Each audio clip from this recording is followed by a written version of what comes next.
Sir, मैं तो पहले आपका शुक्रिया अदा करता हूं कि आपने मुझसे ये सवाल पूछा। देखिए, जहां तक सवाल है, मैं हूं भारतीय जनता पार्टी का एक रुकन। मैं मुस्लिम माइनॉरिटी मोर्चा में डिस्ट्रिक्ट वाइस प्रेसिडेंट हूं। जहां तक महराजुद्दीन मलिक साहब का कहने का सवाल है, महराजुद्दीन मलिक साहब डीडीसी हमारे हैं, काहरा कॉन्स्टिट्यूंसी से वो डीडीसी लेकिन जीत गए हैं। लेकिन जहां तक भारतीय जनता पार्टी का सवाल है, भारतीय जनता पार्टी ने पहले एक कदम उठाया है कि हमने गुंडागर्दी को खत्म करना है।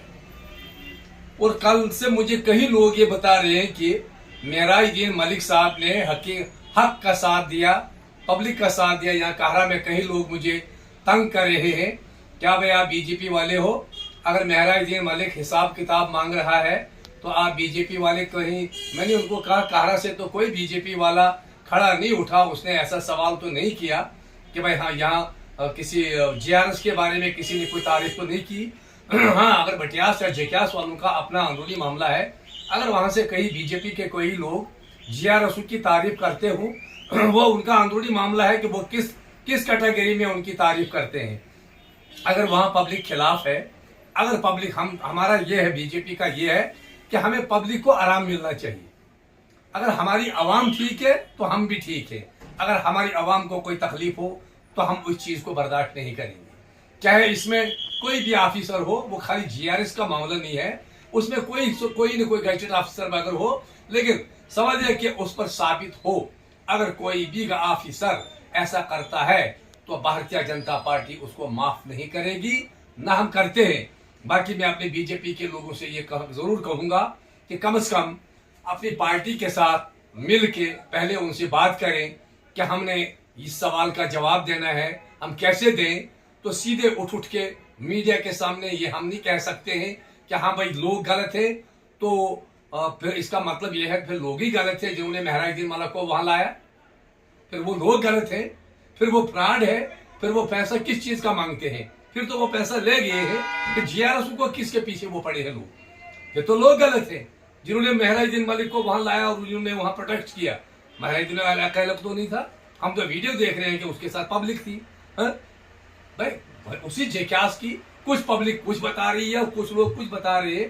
तो लिहाजा भारतीय जनता पार्टी ये बर्दाश्त नहीं करती है, चाहे वो जीआरएस हो, चाहे बीडीओ साहब हो, कोई भी हो। अगर किसी पे भी रिश्वत साबित होती है तो भारतीय जनता पार्टी उसको जरूर एक्शन लेगी और एक्शन लेती है और हम लेते रहेंगे। लेकिन मैं भारतीय जनता पार्टी के ही लोगों से ये कहूंगा कि बगैर अपनी पार्टी के मशवरे से कोई भी किसी भी तरीके का सवाल का जवाब मत दे दे। देखिए, ये मैं आपको आज से नहीं बता रहा हूं, ये तो हम बड़ा 2-4 साल से बता रहे हैं। तो ये आप यकीन रख लीजिए, ये आपको मैं अपनी पार्टी की तरफ से यकीन देता हूं, भारतीय जनता पार्टी की तरफ से, कि खुदावंद करीम सुने। आज हमारी सरकार फिर 2024 में हमारी सरकार भारतीय जनता पार्टी में पूरे हिंदुस्तान में सरकार हम बनाने जा रहे हैं, और जरूर सरकार हमारी बनेगी। और पहला हमारा सवाल पार्टी के सामने यही होगा कि अगर किसी को 4500 तनख्वाह है, उसकी प्रॉपर्टी 1.5 करोड़ कैसे है? अगर 4500 तनख्वाह लेता है तो उसके पास 6 गाड़ियां कैसी है? बाद में वो कहेंगे साबित करके दे दो, लेकिन जब सरकार हलफ लेगी उस वक्त हम इसका इकदाम उठाएंगे। लोग भी हमें तंग कर रहे हैं। जब भी इलेक्शन कैंपेन हम कर रहे थे तो हमें सवाल ये आता था कि भाई हमें जी ये मसला हो रहा है, 2000 तनख्वाह लेने वाला करोड़ों की गाड़ियां खरीद रहा है, आप लोग एक्शन नहीं ले रहे हो। लिहाजा उस वक्त कोर्ट ऑफ कंटेम्प्ट था, इस वक्त भी कोर्ट ऑफ कंटेम्प्ट है। हम न किसी को ट्रांसफर करवा सकते हैं, न किसी के खिलाफ को कोई गलत बात कह सकते हैं।